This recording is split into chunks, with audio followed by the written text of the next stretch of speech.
Bangka Belitung sedang dalam 1 tahun terakhir ini sedang intens untuk mengejar persiapan pembentukan program studi kedokteran, yang itu artinya adalah fakultas kedokteran. Karena memang nanti begitu prodi kedokterannya berdiri, insya Allah akan langsung berbentuk dalam bentuk fakultas. Nah, kami sedang melakukan percepatan, salah satunya adalah kami sudah melakukan berbagai tahapan, diantaranya adalah penyusunan naskah akademik yang dibantu oleh PT Pembina, dalam hal ini adalah Universitas Sriwijaya, sejak tahun 2020 akhir sampai 2021 dan sampai sekarang.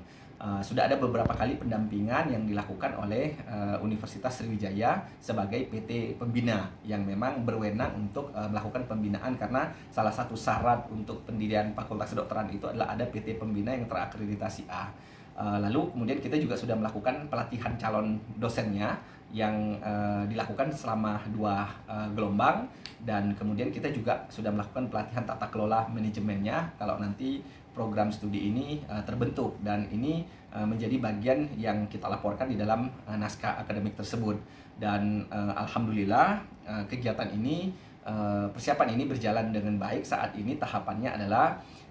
Universitas Bangka Belitung sedang meminta rekomendasi dari L2 Dikti sebagai salah satu syarat yang diminta di dalam naskah akademik atau borang pendirian program studi tersebut. Dan setelah itu kemudian langkah berikutnya tentu saja kita akan segera bersurat ke Kementerian Pendidikan dan Kebudayaan, dalam hal ini adalah Direktorat Jenderal Pendidikan Tinggi, untuk memberikan semacam akselerasi terhadap pembukaan FK, karena kita tahu bahwa Universitas Bangka Belitung atau katakanlah Provinsi Kepulauan Bangka Belitung bersama dengan 2 provinsi lain, diantaranya Kaltara dan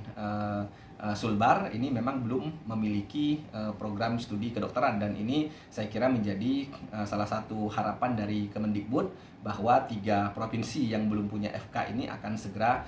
difasilitasi dan didorong untuk memiliki program studi kedokteran. Nah, kami sendiri di Universitas Bangka Belitung tentu menganggap ini sebagai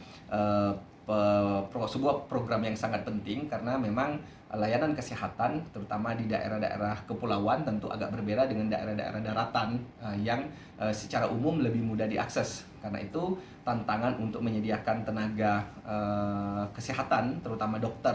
di wilayah yang terpencil, berbentuk kepulauan, sulit diakses, ini saya kira berorientasi kepada sumber daya lokal. Saya kira ini perlu kita dorong bersama-sama, dan komitmen pemerintah pusat saya kira juga ditangkap oleh pemerintah daerah dengan memberikan dukungan. Alhamdulillah dari pemerintah Provinsi Kepulauan Bangka Belitung melalui Pak Gubernur dan Wakil Gubernur serta jajaran, juga dari DPRD Provinsi Kepulauan Bangka Belitung memberikan dukungan yang luar biasa pada proses ini.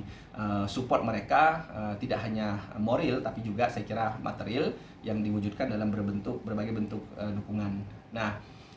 saat ini tentu juga kita sedang melakukan proses untuk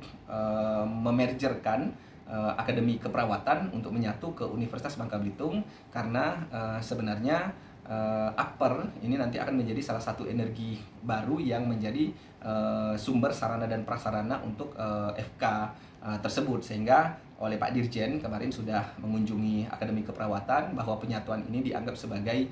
sebuah prinsip penting untuk dipenuhi, dan karena itu sedang dibantu untuk mempercepat prosesnya. Dan Pak Dirjen juga sudah menyatakan komitmen bahwa langkah penyatuan ini adalah sebuah langkah progresif untuk mendorong agar infrastruktur dasar tidak dipersoalkan ketika penyatuan Akademi Keperawatan ini berjalan dengan baik dan menjadi aset Universitas Bangka Belitung. Nah, tentu kami juga sedang berkoordinasi dengan L2 Dikti agar moratorium yang saat ini terjadi bisa mengecualikan karena kebutuhan, dan Pak Dirjen sudah memberi sinyal bahwa 3 provinsi ini akan mendapatkan prioritas dalam pembukaan program studi kedokteran. Dalam skenario kami, tentu kami berharap menggunakan skenario moderat, bahwa tahun 2022 ini kami akan fokus pada merger, penyatuan. Lalu yang kedua adalah bagaimana mengurus proses perizinan, dan kami tentu setelah proses perizinan nanti menunggu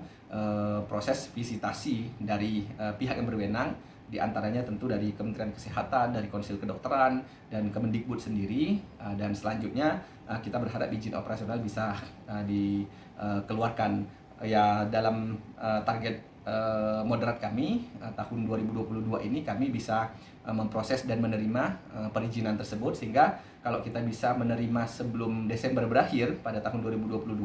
dipastikan kita bisa menerima mahasiswa baru untuk program studi kedokteran itu pada tahun 2023. Karena untuk menerima mahasiswa di minimal